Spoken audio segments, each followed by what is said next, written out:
À Pucé, Sylvie Guillot et Florent Seban vous ouvrent les portes de la ferme Sapouze dont ils sont co-gérants depuis 2011.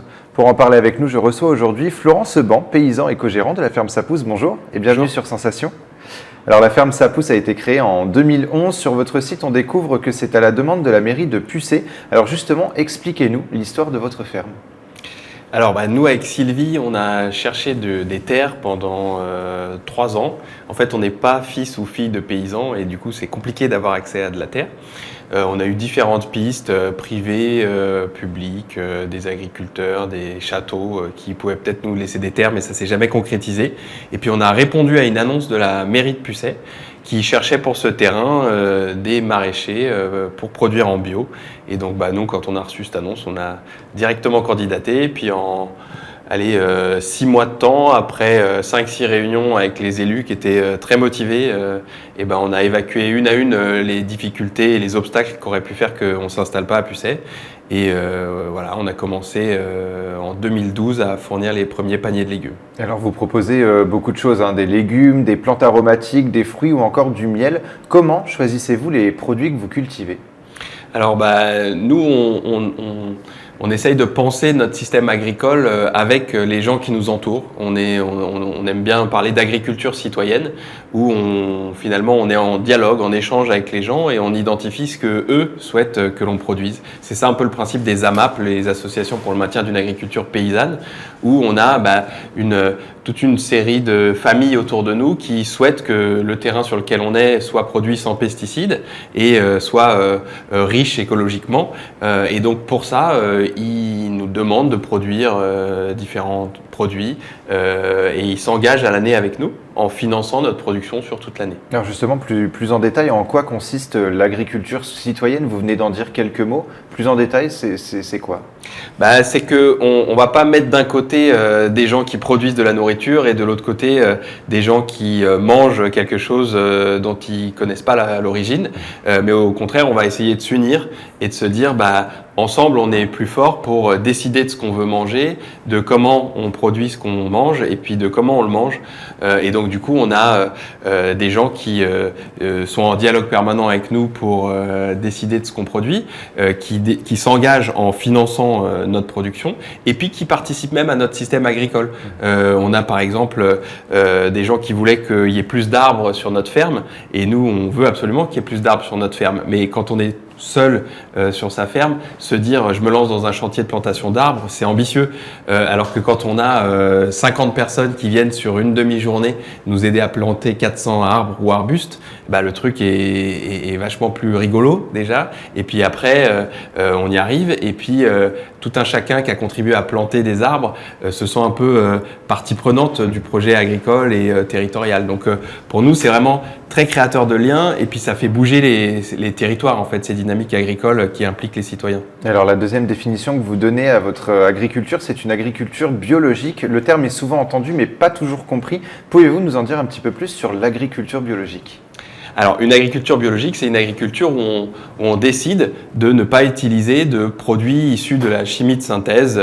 Donc, on entend souvent parler des pesticides, le glyphosate et ces choses-là. Donc, en agriculture biologique, on se passe de tous ces produits-là et on essaye de travailler avec le sol pour que le sol puisse, lui, nourrir les plantes. Donc, on ne va pas donner un médicament ou un aliment à la plante. On va essayer de travailler sur le sol pour que le sol ait la capacité de nourrir les plantes. Donc, on va mettre de la paille. Donc, on va essayer de faire que les vers de terre se plaisent pour qu'eux travaillent pour nous plutôt que nous allions directement nourrir les plantes. Et aujourd'hui, c'est essentiel justement de tendre vers une agriculture plus respectueuse de l'environnement ? Oui, je pense que ça va sans dire. Je pense que c'est l'attente partout dans la société qu'on ait nos enfants, par exemple, dans les cantines, qui mangent des aliments de qualité en agriculture biologique. Je pense que clairement, quand on voit autour de nous, tout le monde souhaite qu'on se nourrisse correctement, mais ce qu'il faut bien comprendre, c'est que pour ça, il faut que les consommatrices et les consommateurs acceptent aussi de jouer un rôle en s'engageant un petit peu pour que si on veut cette alimentation de qualité, il faut aller au contact des fermes, aller au contact des paysannes et des paysans qui ont envie d'ouvrir les portes de leur ferme, et puis de participer à cette vie-là en préfinançant, en aidant à acheter des terres. Il y a des associations comme Terre de Liens qui aident les paysannes et les paysans à avoir accès au foncier, à la terre, en utilisant par exemple l'épargne de particuliers qui décident de placer dans des foncières comme Terre de Liens pour que les paysannes puissent installer.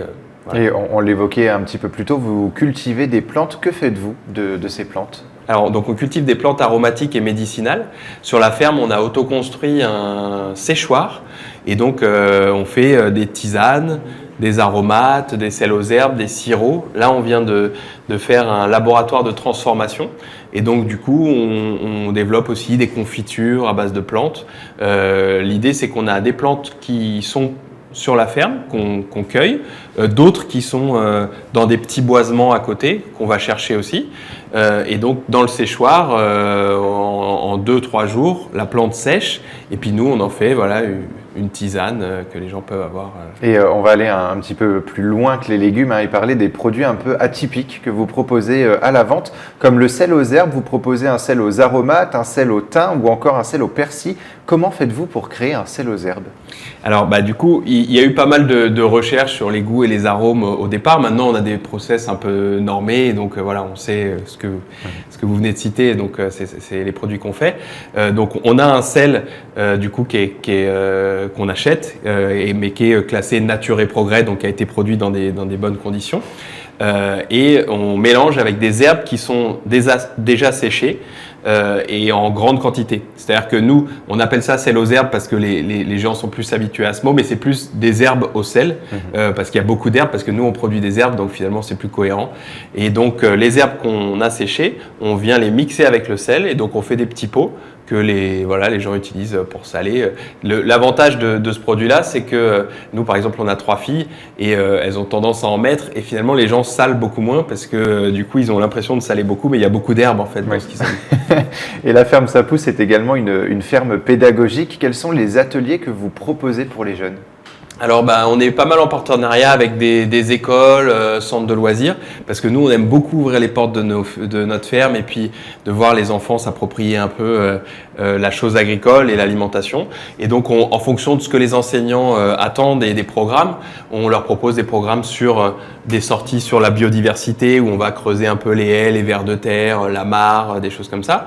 Ou alors des trucs vraiment directement liés à l'alimentation où ils peuvent cueillir des choses et puis faire une soupe après. Ou des choses plus liées à la vie d'une ferme, au métier. Par exemple, on a avec des lycées creuser vraiment le métier de paysan ou de paysanne et puis l'économie en fait, ça peut être l'économie globale de la politique agricole commune européenne ou l'économie micro de comment on vit une ferme, comment on se paye quand on est paysan, est-ce qu'on vit bien de ce métier, donc nous on aime bien parler de ça aussi. Et alors les personnes en situation de handicap ou vivant en EHPAD peuvent également participer à des ateliers. Est-ce que malgré la crise sanitaire, vous avez pu continuer certains ateliers ? Alors au cœur du premier confinement, ça s'est arrêté. Mais là, depuis octobre, ça a repris. Et donc, par exemple, tous les jeudis matins, on a un groupe de l'EPNAC à Étréchy qui vient. Et on travaille ensemble la matinée. Eux, ils viennent avec un animateur. Donc, ils sont un peu avec nous et puis un peu à se promener sur la ferme. Et donc là, par exemple, jeudi dernier, on a ensemble paillé toute une série de pommiers.